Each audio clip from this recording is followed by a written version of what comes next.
लातूर जिल्हा नियोजन समितीची बैठक पालकमंत्री शिवेंद्रराजे भोसलेंच्या उपस्थितीमध्ये संपन्न। 490 कोटींचा प्रारूप आराखडा मंजूर। जिल्हा रुग्णालय उभारणीस तातडीने निधी उपलब्ध करून दिला जाणार। कुणालाही दमदाटी केलेली नाही। किरीट सोमय्यांच्या आरोपानंतर शोभा बच्छावांची प्रतिक्रिया। तर रोहिंग्यांना शोधून त्यांच्यावर कारवाई करावी, शोभा बच्छाव यांची मागणी। नागपूर शहरामधील एका खासगी रुग्णालयामध्ये आणखीन एका जीबीएस रुग्णाची नोंद। नागपुरातील रुग्णसंख्या 8 वर। 2024 मध्ये नागपुरात 56 रुग्ण आणि 3 मृत्यू झाल्याची माहिती। उरणच्या चिरनेरमधील बर्ड फ्लूची साथ आटोक्यात आल्याचा दावा। पशुधन विभागाकडून नागरिकांना चिकन आणि अंडी शिजवून खाण्याचं आवाहन।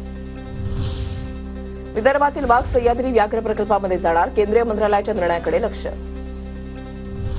अंबरनाथमध्ये शिक्षकांची शाळेबाहेर फ्री स्टाईल हाणामारी। शिक्षकांना शरीर सुखाची मागणी केल्याचा शिक्षिकेचा आरोप। हाणामारीमध्ये शिक्षिका जखमी। घटना सीसीटीव्हीमध्ये कैद। शिक्षकांवर गुन्हा दाखल।